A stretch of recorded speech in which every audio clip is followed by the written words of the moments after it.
তো বন্ধুরা তোমরা কেমন আছো? আমি তো একদম ভালো আছি।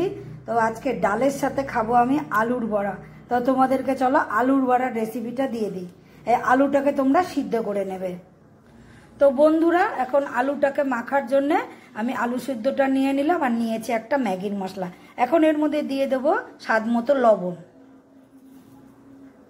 লবণ দিয়ে দিলাম। এখন এর মধ্যে দিয়ে দেবো হচ্ছে এটাকে বাইন্ডিং করার জন্য দিয়ে দেবো হচ্ছে বেসন। তো বেসনটা দিয়ে দিই, 3 চামচের মতো বেসন নিতে হবে।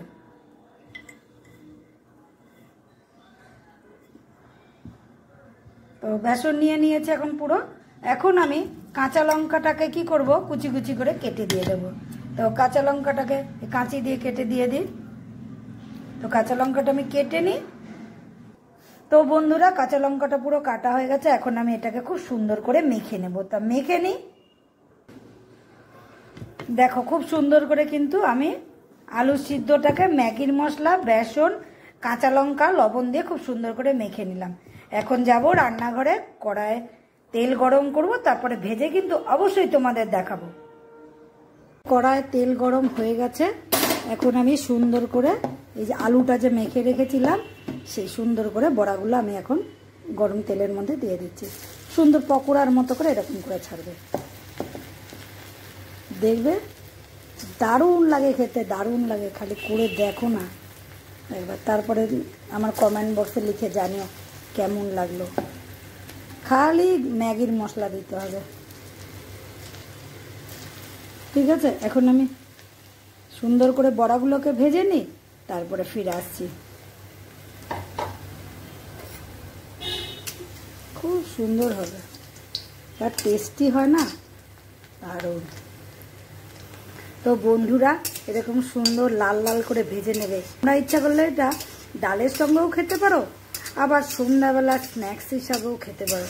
দুর্দান্ত লাগে। খালি আলু, বেসন, কাঁচা লঙ্কা, লবণ আর ম্যাগির মশলা, ব্যাস। এখন আমার বড়াটা দেখো খুব সুন্দর করে ভাজা হয়ে গেল। ম্যাগির মশলা দিয়ে তৈরি আলুর বড়া দারুণ লাগে খেতে। কিন্তু এটা কি খালি শুধু শুধু খেতে ভালো লাগবে? তাহলে এর সঙ্গে তৈরি করব এখন একটা খুব সুন্দর সস। তো নিয়ে নিয়েছি টমেটো কেচাপ। এখন এর মধ্যে দেব হচ্ছে ভেজিটেবিল মেয়োনিজ। এই যে 1 চামচ ভেজিটেবিল মেয়োনিজ নিয়ে নিলাম।